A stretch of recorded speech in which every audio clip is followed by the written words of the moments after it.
Good to see you. G7 leaders are gathering in Germany today. One of the topics they will be discussing is, of course, inflation, something Canadians are certainly feeling here at home.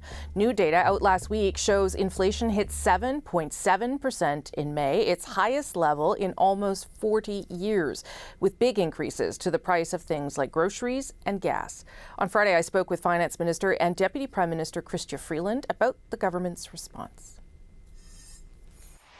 Minister, nice to see you. Appreciate you making the time. Great to see you, Rosie. I have lots of questions about inflation, but I do want to start with the ruling issued on Friday in the United States that overturned Roe v. Wade and the constitutional right to an abortion in that country, and just get your reaction and response to that decision and what you think it could mean for this country too. Well, thanks for asking the question, Rosie. And I have to say, I was surprised at my own visceral reaction when I learned the news. I was, even though we had some warning, I was just shocked and horrified and so worried, actually. So let me just say, as Canada's Deputy Prime Minister, as Canada's Finance Minister, as the MP for University Rosedale, I want all Canadian women and girls to hear from me that the right to choice, the right to an abortion, is a fundamental right. Feminists in our country fought for a long time to get that right, and it made the lives of women and girls so much better. And we will not let that right be undermined in any way here in our country.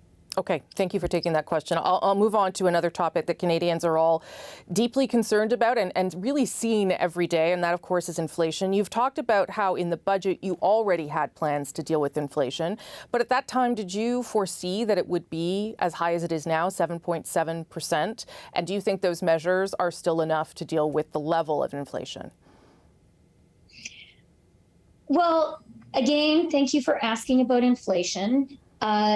I know that it is on everybody's mind. Some of my friends have started sending me pictures of the price that they are paying when they fill up their tanks with gas, just to be sure I am aware.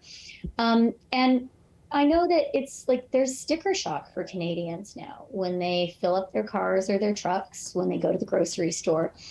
And for a lot of Canadians, it is causing real hardship. I really understand that. In terms of what we're going to do about it, the first thing that we recognize is the central institution whose job it is to bring down inflation is the Bank of Canada. The Bank of Canada has the tools and the expertise and the track record to do that. What I can do is respect the institutional independence of the Bank of Canada, which I do, and it is more important to do that today than ever. You asked, Rosie, quite rightly about the affordability measures that I spoke about in speech 10 days ago. And those measures are the right measures for right now. It's $8.9 billion already in the pipeline, already going to the most vulnerable Canadians. Working poor, families with children, especially poor families, and our seniors. And you asked, well, look, if those measures are already in the pipeline, how can they be enough? Yeah. Because inflation is only rising now. And what I would say to that, Rosie, is from my perspective, the fact that the measures are already in the pipeline is a feature and not a bug. It's a positive for two reasons. First of all, because it means that money is already on the way. Right. You know, Canadian seniors are going to get a 10% increase this summer.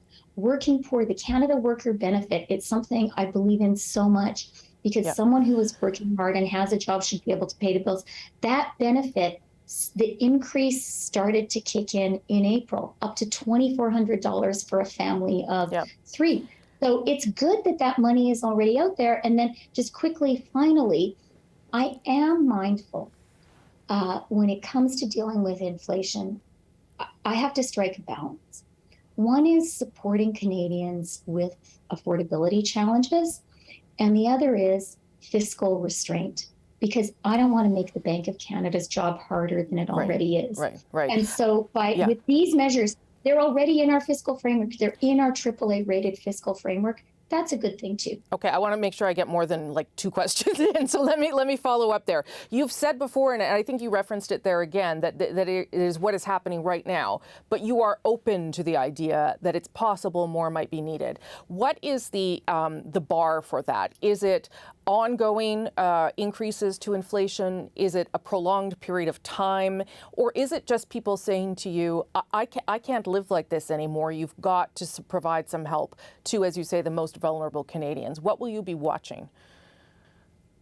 I did say that I'm open to acting further, and I think that is exactly, I think it's very important to understand this is a time of real uncertainty. And so you need government policy to be agile and flexible. Right. What are the things that I'm looking at?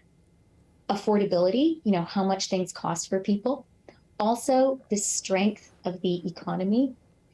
Also, the strength of the labor market. And also, always, any affordability measures, I am always going to balance against the need for fiscal restraint. What are your thoughts right now about a recession? I realize you met with Janet Yellen, and there was more talk about the possibility of a recession in the United States than here. She is now saying that it is not inevitable. What are you concerned about in terms of the likelihood of even a small recession in this country? Another great question. I did meet with Janet Yellen less than a week ago. I've been talking with a lot of Canadian economists. I spoke to Larry Summers the other day. I think it's very important to be humble when it comes to making economic forecasts right now. We're in a very volatile, uncertain time with factors like the war in Ukraine, which are far beyond the remit of economic forecasting. Having said that, I think that a soft landing is absolutely possible for Canada.